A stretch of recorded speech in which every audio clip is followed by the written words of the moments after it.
Hey guys, welcome back. In this Python tutorial, we are going to learn about a return statement in Python function and what's the relevance of return statement. So in the previous tutorial, we have seen about the function, how you can define function and reuse the function. So what is the significance of defining function and reusing? So all that we have learned in the previous tutorial.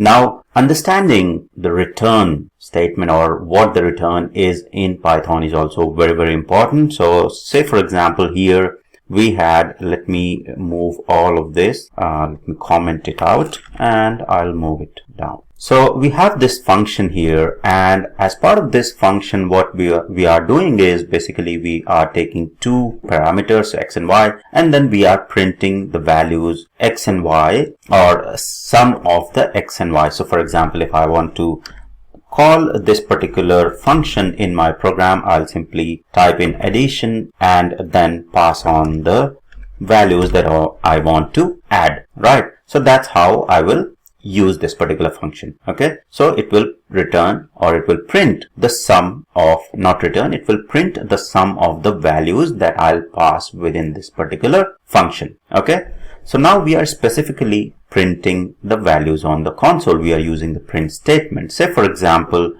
in my function I do not want to use the print statement. Okay, and now I want to use the function addition. I want to pass the values and then see what happens. So if I run this now, you will see that there is no error. Program finished successfully with the exit code 0. However, nothing got printed on the console. The reason being that when we use the print statement in a program or a function, it will print the value on the console. Now, return is the keyword within Python that will return the outcome of the function, and then that outcome can be utilized by other functions or other pieces of the program that you might be requiring. So the return keyword is the keyword which will basically say within a function you do certain calculation, you do certain processing, and after processing you return the processed result so that that processed result can be reused somewhere else in your program, right? So for example, in this particular case I want to add two integers or two values basically, and then I want to return those values. So what we can do is we can simply say return, and then it will return the sum of x and y. So in this particular case, what it will do is it will return the sum of x and y. So let's see whether at this particular time it will print something or not. Okay, so now we have used the return statement, but still it is not printing anything. Now why is that? Because this return is actually returning the value, right? It is returning the value, but we are not printing that particular value or storing that particular value anywhere. Okay, so what we can do is we can basically define a variable, say for example. Okay, so or simply what we can do is we can simply use the print statement here.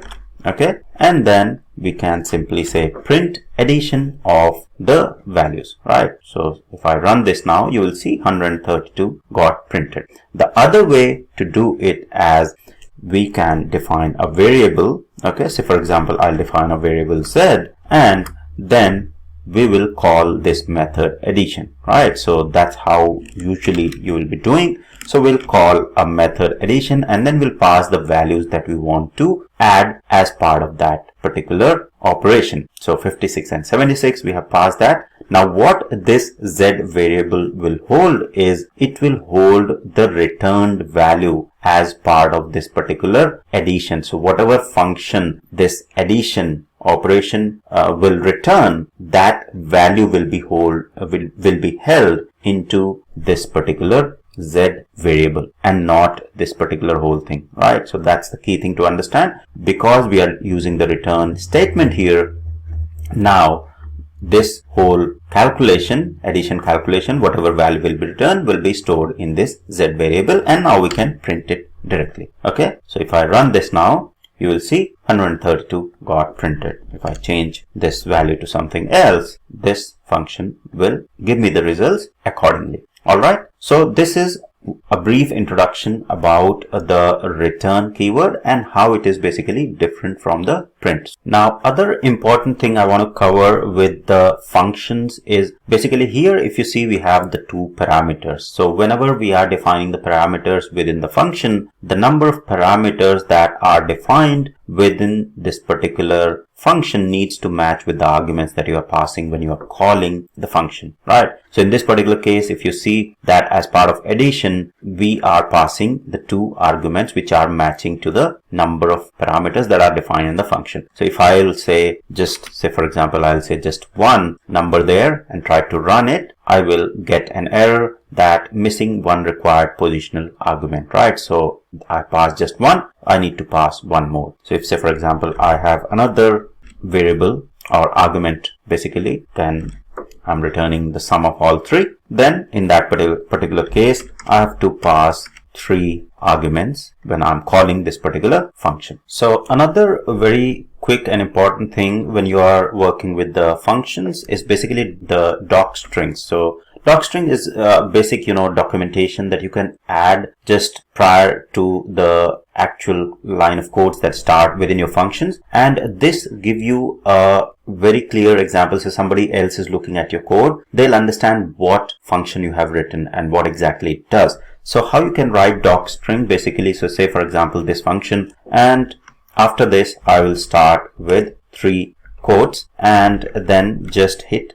enter. Okay, as soon as you will hit enter, you will see the template automatically gets created and it will accordingly map the number of parameters that you are passing in the function and the return. So here there is a return value in the function, so it has also given me the return. So within this particular quotes, what you can write is, so I can simply say this is a sample function for adding 3 numbers. Okay, so a description about the function basically. So what exactly parameter 1 is, so whether it's like an integer, so you can say integer. So provide all the details, the more detail that you provide about this particular function, the more clear it is for someone else to go ahead and understand. So what is the return type? You can specify it will return the sum of 3 numbers. Okay, so this is how you will do the documentation. Doesn't matter whether you are doing the Selenium automation, you will be writing the functions and writing the doc strings as soon as you define your functions is very good practice, and it's considered a good practice over the period of time, and it will help a lot to your team members to go through your code and understand what you have written, right? So these are some of the very important and key things about the function. So we have covered return type, the mapping of the parameter with the arguments that you pass within the function, and the doc strings. So that's all for this particular tutorial. I hope it was helpful and clear. Thank you very much for watching.